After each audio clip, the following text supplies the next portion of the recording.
क्या फदा पर फरासत की हकीकत खुलकर सामने आएगी? और क्या फदा बेड से गिरने के बाद भी फरासत को आवाज़ें लगाता रहेगा? लेकिन फरासत फदा को इग्नोर करके अपनी गेम्स में मशरूफ़ रहेगा।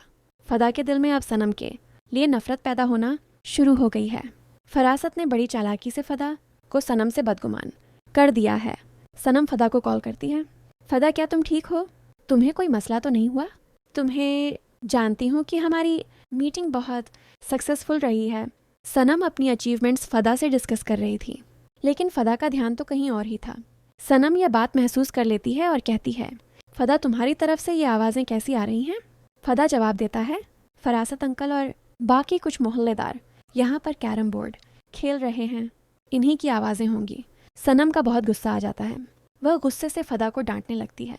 फदा, तुम्हें मैंने कितनी दफ़ा मना किया है कि वरासत अंकल से दूर रहो, लेकिन तुमने मेरी कभी भी बात नहीं मानी।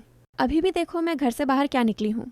तुमने उनको घर के अंदर ही बुला लिया, और हालांकि उन्हें नहीं बल्कि उनके दोस्तों को भी। फरासत अंकल तो कभी नहीं सुधर सकते। तुम्हें ही कुछ अक्ल से काम लेना चाहिए था। फदा का गुस्सा भी आसमान को छूने लगता है। वो गुस्से से सनम को कहता है, सनम, तुम भी तो अपनी गलती मान जाया करो।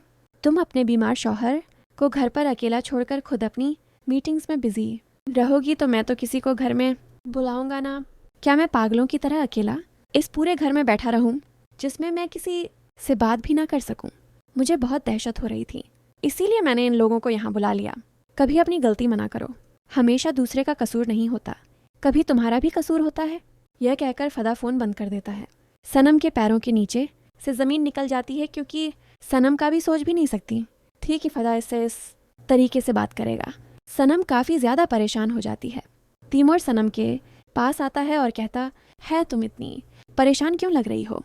सनम कहती है, तीमूर, मुझे ये काम जल्दी से ख़त्म करना है ताकि मैं वापस जा सकूं। मुझे लगता है कि फरासत ने अपना काम कर दिया है। वो फदा के दिल में मेरे खिलाफ सहर खोल रहे हैं और फदा उनकी बातें मान रहा है। मैं अपने रिश्ते को इस फरासत की वजह से ख़राब नहीं कर सकती।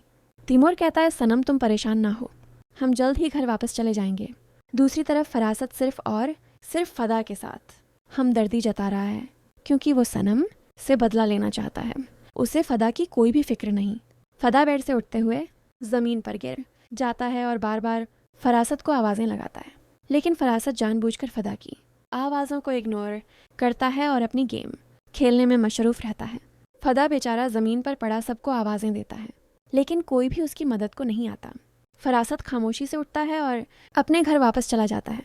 फरासत चाहता है कि फदा को इस बात का शिद्दत से एहसास हो कि अपने बीमार शौहर को छोड़कर जो लड़की गैर मर्द के साथ घूमने जा सकती है वो फदा को भी छोड़ सकती है। यही बात फदा के दिल में बैठ चुकी है। तो दोस्तों, आपके ख्याल में क्या सनम और फदा अलग हो जाएंगे या फिर विरासत की सच्चाई सबके सामने खुलकर सामने आएगी? हमें अपनी राय कमेंट्स में ज़रूर दीजिएगा।